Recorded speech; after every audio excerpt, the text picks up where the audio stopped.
ರಮೇಶ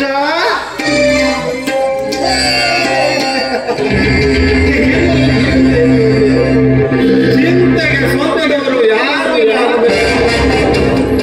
ಈ ಸಿಗರೇಟು ಇವೆಲ್ಲ ಪಾವಂತಾನೆ. ನೀವು ನಂತುಕೋಸ್ಕರಲ್ವಾ? Yes, yes.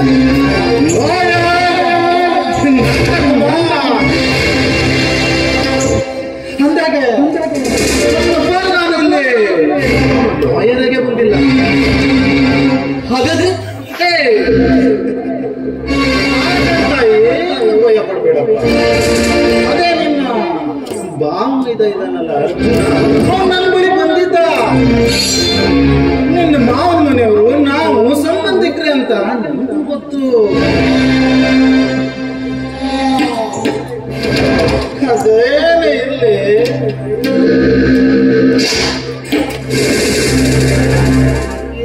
ವಿಷಯ ನಿಮ್ದು ಗಂಡ ಹೆಂಡತಿ ಜಗಳ ಅಂತ ನೀನಾದರ ಎಲ್ಲ ಮನೆಯಲ್ಲಿ ಹೆಂಡತಿ ಇರುವಾಗ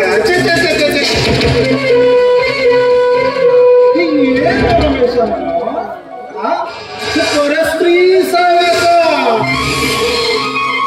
ಪಾಪ. ನೀನ್ ಆ ರೀತಿ ಮಾಡಿದ್ರೆ ಅವಳು ಹೇಗೆ ಹೇಳೋ ರಮೇಶ? ನೀವು ವೃತ್ತಿಯಲ್ಲಿ ನೀವು ವಕೀಲ ವೃತ್ತಿ, ನ್ಯಾಯದ ಪರವಾಗಿ ಹೋರಾಟವನ್ನು ಮಾಡಿ ನ್ಯಾಯಕ್ಕೆ ಜಯಗೊಳಿಸಬೇಕಾದವರು ನೀವು.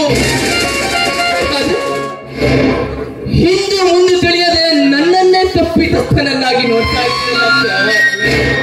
ನಿಮ್ಗೆ ಏನ್ ಹೇಳಬೇಕು ಅಂತ ನನಗೆ ಅರ್ಥನೇ ಆಗ್ತಾ ಇಲ್ಲ. ಆ ತಲೆ ಕೆಟ್ಟವ್ರು ಹೇಳಿದ್ರು ಅಂತ ಸಾಕು ಸಾಕು ಸಾಕು ಸಾಕು ಏನು ಇಲ್ಲದೆ ಪತ್ರ ಹೇಗೆ ಬರೋದಕ್ಕೆ ಸಾಧ್ಯ?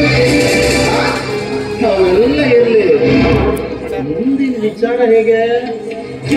ಯಾವುದೇ ರೀತಿ ಸಾಕ್ಷಿ ಆಧಾರಗಳು ಇಲ್ಲದೆ ಅದೇ ಫೋಟೋ, ಅದೇ ಕಾಟ, ಅದೇ ಕಟ್ಟಾಗ್ತಾ ಇದ್ರೆ ನನ್ನ ಮುಂದಿನ ವಿಚಾರ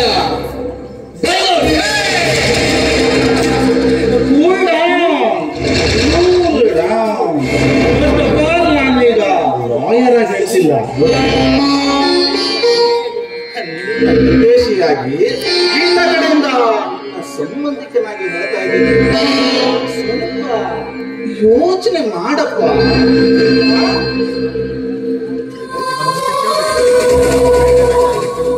ನನ್ನ ಗ್ರಹಚಾರವನ್ನು ನೋಡಿ ಸರ್. ಏನು ತಪ್ಪಾದ್ರೆ ನಾನು ಅಪರಾಧ ಸ್ಥಾನದಲ್ಲಿರುವುದು ಯಾವ ನ್ಯಾಯ ಸರ್? ಇದು ಯಾವ ನ್ಯಾಯ ಸರ್? ನಿಜವಾಗಿಯೂ ಆ ಫೋಟೋಗೂ ಆ ಹುಡುಗಿಗೂ ನನಗೂ ಯಾವುದೇ ರೀತಿ ಸಂಬಂಧನೇ ಇಲ್ಲ ಸರ್, ಸಂಬಂಧನೇ ಇಲ್ಲ. ನಂಬಿಕೆ ಬರುವುದಿಲ್ಲ ಸರ್? ನನ್ನ ಹೆತ್ತ ತಂದೆ ತಾಯಿಯಲ್ಲಿ ಯಾಕೆ ನನ್ನ ವಂಶದ ಕುರಿಯಾದ ನನ್ನ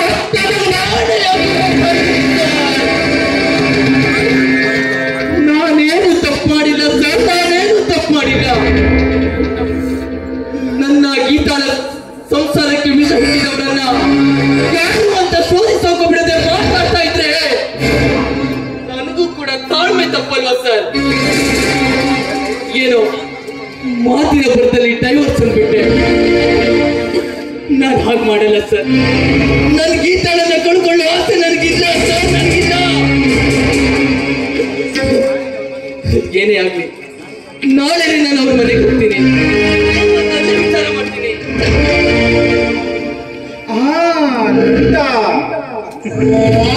ಮಾಡು, ಒಟ್ಟಾರೆ ನಿಮ್ ಸಂಸಾರ ಸರಿ ಹೋದ್ರೆ ಎಲ್ಲರಿಗೂ ನಂದ. ನೋಡು, ಕೊನೆಯದಾಗ ಮಾತು ಹೇಳ್ತೀನಿ, ತಪ್ಪು ತಿಳ್ಕೋಬಾರ್ದು. ಆ ಅರ್ಜುನ ಹೇಳಿದಂತೆ ನೀನು ಗೀತಾಗೆ ಹೊಡೆದದ್ದು ನಿಮ್ಮಿಬ್ಬರ ಶಪಥ, ಅದಕ್ಕೆ ಗೀತ ತೆಗೆದುಕೊಂಡ ಕಠಿಣ ನಿರ್ಧಾರ, ಇವೆಲ್ಲವೂ ಯಾಕೋ ನೋಡು, ಕೊನೆಯದಾಗ ಮಾತು ಹೇಳ್ತೀನಿ, ಏನೇ ಆಗಲಿ ನಿಮ್ಗೆ ಸರಿ ಮಾಡ್ಕೊಂಡ್ರೆ ತುಂಬಾ ಉತ್ತಮ. ಹಿಂದೆ ಹೋದ್ರೆ ಪರಿಣಾಮ ಕಷ್ಟ, ಕಷ್ಟ. ಸರಿ ನಾನಿನ್ನು ಬರ್ತೀನಿ ರಮೇಶ ಹುಷಾರಾಗಿರೋ